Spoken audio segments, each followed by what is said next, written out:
بسم اللہ الرحمن الرحیم الحمد للہ رب العالمین والصلاة والسلام على خاتم الانبیاء ومن هو اولا بعیسی ابن مریم محمد وعلى آلہ وصحبہ وامتہ اجمعین اما بعد۔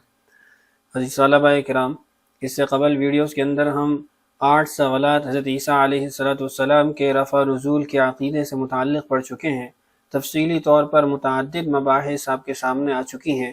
آج کی اس ویڈیو کے اندر ہم ایک نیا عنوان سوال نمبر 9 کے تحت شروع کرنے لگے ہیں، اور یہ بات یاد رہے کہ ہم اس سبق کے اندر اس سوال کے تحت زیادہ تفصیلات کو ذکر نہیں کریں گے، کتاب کی عبارت پر ہی اکتفا کیا جائے گا۔ آئیے شروع کرتے ہیں۔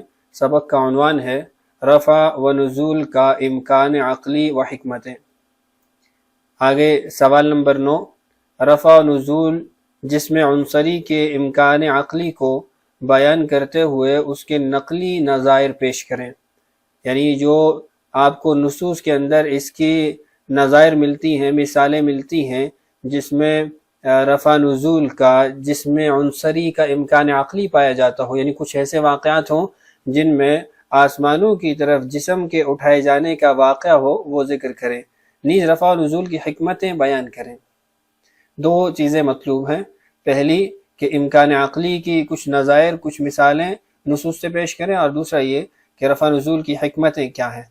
جواب نمبر 9، مرزا قادیانی اور ان کی جماعت کا دعویٰ ہے کہ عیسیٰ علیہ السلام زندہ آسمان پر نہیں اٹھائے گئے بلکہ وفات پا کر مدفون ہو چکے ہیں، اور دلیل یہ ہے کہ کسی جسم عنصری کا آسمان پر جانا محال ہے۔ ازالہ اوہام صفحہ نمبر 47، روحانی خزائن جلد 3 صفحہ نمبر 126۔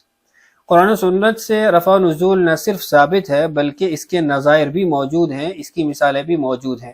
مثلا پہلی مثال دیکھیے، پہلی یہ ہے کہ جس طرح نبی اکرم صلی اللہ علیہ وسلم کا جسد اطہر کے ساتھ لیلۃ المعراج میں جانا اور پھر وہاں سے واپس آنا حق ہے، اسی طرح عیسیٰ علیہ السلام کا بجسدہ العنصری آسمانوں پر اٹھایا جانا اور پھر قیامت کے قریب ان کا آسمان سے نازل ہونا بھی بلا شبہ حق اور ثابت ہے۔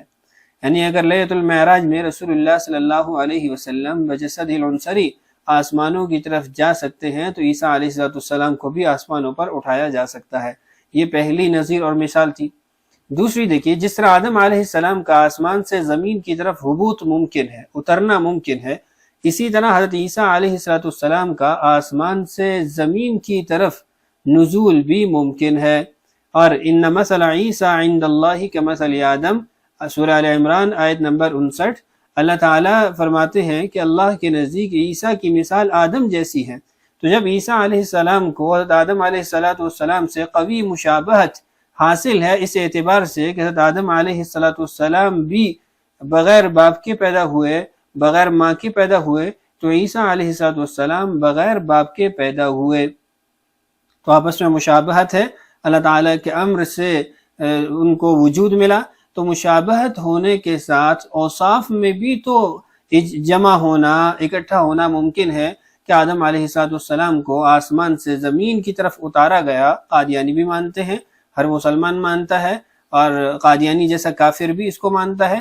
تو جب ان کا آسمانوں سے نیچے آنا ممکن ہے تو عیسیٰ علیہ السلام کا زمین سے آسمان کی طرف جانا کیسے ناممکن ہو سکتا ہے۔ تیسری جو نظیر اور مثال ہے وہ ہے حضرت جعفر بن ابی طالب رضی اللہ عنہ کا فرشتوں کے ساتھ آسمانوں میں اڑنا، صحیح اور قوی حدیثوں سے ثابت ہے۔ اسی وجہ سے ان کو جعفر طیار رضی اللہ عنہ کے لقب سے یاد کیا جاتا ہے۔ طیار، یہ طار یطیر سے ہے، اڑنے کا معنی اس سے حاصل کیا جاتا ہے، اڑنے کے معنی میں استعمال ہوتا ہے۔ دیکھیے، اخرج الطبرانی باسناد حسن عن عبداللہ بن جعفر رضی اللہ عنہما قال لی رسول اللہ صلی اللہ علیہ وسلم ہنیئا لک ابوک یطیر مع الملائکۃ فی السماء۔ زرقانی شرح مواہب کے اندر جلد نمبر 2 صفحہ نمبر 275 پر یہ روایت موجود ہے۔ ترجمہ اس کا دیکھیے، امام طبرانی نے باسناد حسن حضرت جعفر رضی اللہ عنہ کے بیٹے عبداللہ رضی اللہ عنہ سے روایت کیا ہے۔ وہ فرماتے ہیں کہ رسول اللہ صلی اللہ علیہ وسلم نے مجھ سے ایک بار یہ ارشاد فرمایا کہ اے جعفر کے بیٹے عبداللہ، تجھ کو مبارک ہو تیرا باپ فرشتوں کے ساتھ آسمانوں میں اڑتا پھرتا ہے۔ اور ایک روایت میں ہے کہ جعفر رضی اللہ عنہ جبریل و میکائیل کے ساتھ اڑتا پھرتا ہے، ان ہاتھوں کے عوض جو غزوہ موتا میں کٹ گئے تھے۔ اللہ تعالیٰ نے ان کو ملائکہ کی طرح دو بازو عطا فرما دیے ہیں، اور اس روایت کی سند نہایت جید اور عمدہ ہے۔ حضرت علی کرم اللہ وجہہ کا اس بارے میں ایک شعر ہے، وَجَعْفَرُ الَّذِي يُضْحِي وَيُمْسِي يَطِيرُ مَعَ الْمَلَائِكَةِ ابْنُ أُمِّي۔ ترجمہ دیکھیے، وہ جعفر رضی اللہ عنہ کہ جو صبح و شام فرشتوں کے ساتھ اڑتا ہے، وہ میری ہی ماں کا بیٹا ہے۔ تین مثالیں آپ کے سامنے اسکرین پر موجود ہیں۔ اب چوتھی مثال دیکھیے۔ اسی طرح عامر بن فہیرہ رضی اللہ عنہ کا غزوہ بئر معونہ میں شہید ہونا اور پھر ان کا جنازہ کا آسمان پر اٹھایا جانا روایات میں مذکور ہے، جیسا کہ حافظ عسقلانی رحمہ اللہ نے الاصابہ فی تمییز الصحابہ جلد 1 صفحہ نمبر 558 میں، اور حافظ ابن عبد البر نے الاستیعاب فی معرفت الاصحاب میں جلد نمبر 1 صفحہ نمبر 230 میں، اور علامہ زرقانی رحمہ اللہ نے شرح الزرقانی علی المواہب اللدنیہ بالمنح المحمدیہ میں جلد نمبر 2 صفحہ نمبر 502 میں ذکر کیا ہے۔ جبار بن سلمہ رضی اللہ عنہ جو عامر بن فہیرہ رضی اللہ عنہ کے قاتل تھے، وہ اسی واقعہ کو دیکھ کر ضحاک بن سفیان کلابی کی خدمت میں حاضر ہوئے اور مشرف اسلام ہوئے، اور یہ کہا، دعانی الی الاسلام ما رأیت من مقتل عامر بن فہیرہ ورفعہ الی السماء۔ ترجمہ دیکھیے، عامر بن فہیرہ کا شہید ہونا اور ان کا آسمان پر اٹھایا جانا میرے اسلام لانے کا باعث بنا۔ الخصائص الکبریٰ جلد 1 صفحہ نمبر 369۔ ضحاک رضی اللہ عنہ نے یہ تمام واقعہ حضرت صلی اللہ علیہ وسلم کی خدمت بابرکت میں لکھ کر بھیجا۔ اس پر حضرت صلی اللہ علیہ وسلم نے ارشاد فرمایا، فَإِنَّ الْمَلَائِكَةَ وَارَتْ جُثَّتَهُ وَأُنزِلَ فِي عِلِّيِّينَ۔ فرشتوں نے اس کے جثہ کو چھپا لیا اور وہ علیین میں اتارے گئے۔ ضحاک بن سفیان کے اس تمام واقعے کو امام بیہقی رحمہ اللہ نے اور ابو نعیم رحمہ اللہ نے دونوں نے اپنی اپنی دلائل النبوہ میں بیان کیا ہے۔ حافظ عسقلانی رحمہ اللہ نے الاصابہ فی تمییز الصحابہ میں جبار بن سلمہ رضی اللہ عنہ کے تذکرہ میں اس واقعے کی طرف اجمالاً اشارہ فرمایا ہے۔ شیخ جلال الدین سیوطی رحمہ اللہ فرماتے ہیں کہ عامر بن فہیرہ رضی اللہ عنہ کے آسمان پر اٹھائے جانے کے واقعہ کو ابن سعد اور حاکم اور موسیٰ بن عقبہ نے بھی روایت کیا ہے۔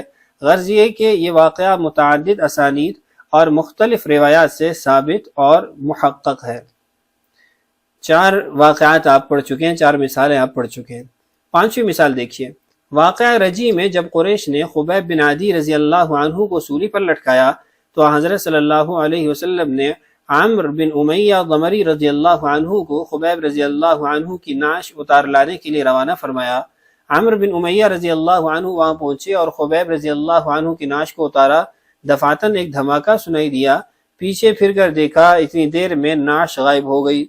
عمر بن امیہ رضی اللہ عنہ فرماتے گویا زمین نے ان کو نگل لیا، اب تک اس کا کوئی نشان نہیں ملا۔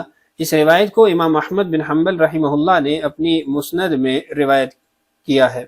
زرقانی شرح مواہب جلد 2 صفحہ نمبر 73۔ شیخ جلال الدین سیوطی رحمہ اللہ فرماتے ہیں کہ خبیب رضی اللہ عنہ کو زمین نے نگلا، اسی وجہ سے ان کا لقب بلیع الارض ہو گیا۔ اور ابو نعیم رضی اللہ عنہ فرماتے ہیں کہ صحیح یہ ہے کہ عامر بن فہیرہ کی طرح خبیب رضی اللہ عنہ کو بھی فرشتے آسمان پر اٹھا لے گئے۔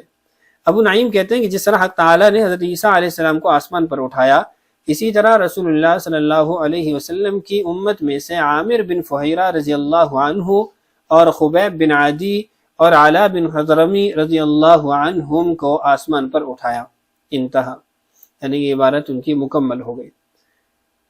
5 نظائر آپ اس سے قبل پڑھ چکے ہیں۔ 6 دیکھیے، علماء انبیاء کے وارث ہوتے ہیں۔ اولیاء کا الہام و کرامت انبیاء کرام علیہم الصلوات و تسلیمات کی وحی اور معجزات کی وراثت ہے۔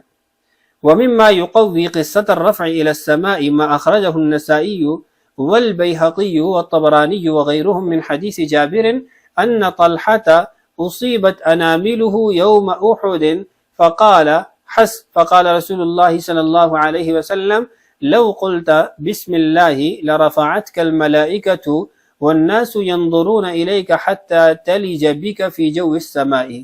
شرح الصدور صفحہ نمبر 258 طبع بیروت 1993 عیسوی میں چھپا ہے.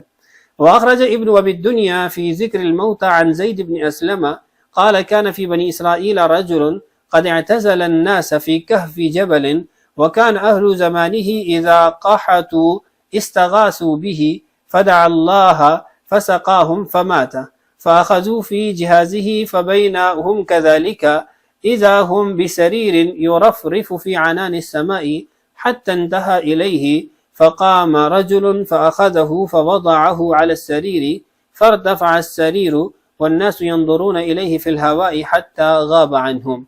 شرح الصدور صفحہ نمبر 257 طبع بیروت 1994 عیسوی میں یہ چھپا ہے، طبع ہوا ہے. ترجمہ دیکھیے. شیخ جلال الدین سیوطی رحمہ اللہ فرماتے ہیں کہ عامر بن فہیرہ اور خبیب رضی اللہ عنہ کے واقعہ رفع الی السماء کی وہ واقعہ بھی تائید کرتا ہے جس کو نسائی اور بیہقی اور طبرانی رحمہم اللہ نے جابر رضی اللہ عنہ سے روایت کیا ہے کہ غزوہ احد میں حضرت طلحہ رضی اللہ عنہ کی انگلیاں زخمی ہو گئی تو اس تکلیف کی حالت میں زبان سے حس کا لفظ نکلا. اس پر حضرت صلی اللہ علیہ وسلم نے فرمایا کہ اگر تو بجائے حس کے بسم اللہ کہتا تو لوگ دیکھتے کہ فرشتے تجھ کو اٹھا کر لے جاتے، یہاں تک کہ تجھ کو آسمان کی فضا میں لے کر گھس جاتے. ابن ابی الدنیا نے ذکر الموتى میں زید بن اسلم سے روایت کیا ہے کہ بنی اسرائیل میں ایک عابد تھا جو پہاڑ میں رہتا تھا، یعنی لوگوں سے کنارہ کشی اس نے اختیار کر لی تھی. جب قحط ہوتا تو لوگ اس سے بارش کی دعا کراتے، وہ دعا کرتا، اللہ تعالیٰ اس کی دعا کی برکت سے باران رحمت نازل فرماتا. اس عابد کا انتقال ہو گیا، لوگ اس کی تجہیز و تکفین میں مشغول تھے. اچانک ایک تخت آسمان سے اترتا ہوا نظر آیا، یہاں تک کہ اس عابد کے قریب آ کر رکھا گیا. ایک شخص نے کھڑے ہو کر اس عابد کو اس تخت پر رکھ دیا، اس کے بعد وہ تخت اوپر اٹھتا گیا، لوگ دیکھتے رہے یہاں تک کہ وہ غائب ہو گیا. تو دو واقعات، دو مثالیں اس میں بھی آپ نے پڑھ لی ہیں. اب اس کے بعد 7ویں مثال دیکھیے. حضرت ہارون علیہ السلام کے جنازہ کا آسمان پر اٹھایا جانا اور پھر حضرت موسیٰ علیہ السلام کی دعا سے آسمان سے زمین پر اتر آنا مستدرک حاکم میں مفصل مذکور ہے. مقصد ان واقعات کے نقل کرنے سے یہ ہے کہ منکرین اور ملحدین خوب سمجھ لیں کہ حق جل شانہ نے اپنے بعض محبین و مخلصین کی اس خاص طریقہ سے بھی بارہا تائید فرمائی کہ ان کو صحیح و سالم فرشتوں سے آسمان پر اٹھوا لیا. مقصد ان واقعات کے نقل کرنے سے یہ ہے کہ منکرین اور ملحدین خوب سمجھ لیں کہ حق تعالی شانہ نے اپنے بعض محبین و مخلصین کی اس طریقہ سے بارہا تائید فرمائی، اس خاص طریقہ سے بھی بارہا تائید فرمائی کہ ان کو صحیح و سالم فرشتوں سے آسمان پر اٹھوا لیا. عام لوگ اور ان کے دشمن دیکھتے ہی رہ گئے تاکہ اس کی قدرت کاملہ کا ایک نشان اور کرشمہ ظاہر ہو اور اس کے نیک بندوں کی کرامت اور منکرین معجزات و کرامات کی رسوائی و ذلت آشکارا ہو. اور اس قسم کے خوارق کا ظہور مومنین اور مصدقین کے لیے موجب طمانینت اور مکذبین کے لیے اتمام حجت کا کام دے. ان واقعات سے یہ امر بخوبی ثابت ہو گیا کہ کسی جسم عنصری کا آسمان پر اٹھایا جانا نہ قانون قدرت کے خلاف ہے، نہ سنت اللہ کے متصادم ہے، بلکہ ایسی حالت میں سنت اللہ یہی ہے کہ اپنے خاص بندوں کو آسمان پر اٹھا لیا جائے تاکہ اس ملیک مقتدر کی قدرت کے کرشمہ ظاہر ہو اور لوگوں کو یہ معلوم ہو جائے کہ حق تعالی کی اپنے خاص الخاص بندوں کے ساتھ یہی سنت ہے کہ ایسے وقت میں ان کو آسمان پر اٹھا لیتا ہے. غرض یہ کہ کسی جسم عنصری کا آسمان پر اٹھایا جانا قطعاً محال نہیں بلکہ ممکن اور واقع ہے، اور اسی طرح کسی جسم عنصری کا بغیر کھائے اور پیے زندگی بسر کرنا بھی محال نہیں. تو ان واقعات سے یہ بات آپ کو اچھے طریقے سے معلوم ہو گئی کہ آسمانوں کی طرف حضرت عیسیٰ علیہ السلام کا اٹھایا جانا یہ کوئی ایسا واقعہ نہیں ہے جو کبھی دنیا میں پیش آیا ہی نہ ہو، بلکہ اللہ تعالیٰ نے بارہا اپنی اس قدرت کا اظہار کیا ہے، بارہا انسانیت کو اپنی قدرت کا یہ کرشمہ دکھایا ہے. تو اس لیے حضرت عیسیٰ علیہ السلام کا آسمانوں کی طرف اٹھایا جانا کوئی مستبعد یا ناممکن امر نہیں ہے. تو یہ تھا آج کا ہمارا سبق جس میں ہم نے حضرت عیسیٰ علیہ السلام کے آسمانوں کی طرف اٹھائے جانے کی جو واقعہ ہے یا جو خلاف قانون امر ہے اس کی مختلف نظائر مختلف نصوص سے پڑھی ہیں۔ تو انشاءاللہ اگلی ویڈیو کے اندر ہم حضرت عیسیٰ علیہ السلام کا آسمانوں کی طرف اٹھایا جانا عقلاً بھی ممکن ہونا اس کو ذکر کریں گے، اور اس کے ساتھ ان کی نزول کی جو حکمتیں ہیں ان کو بھی ذکر کر دیا جائے گا۔ اللہ تعالی ہم سب کا حامی و ناصر ہو۔ اللہ تعالی ہم سب کے لیے اس فتنے سے بچنا آسان فرمائے۔ السلام علیکم ورحمۃ اللہ وبرکاتہ۔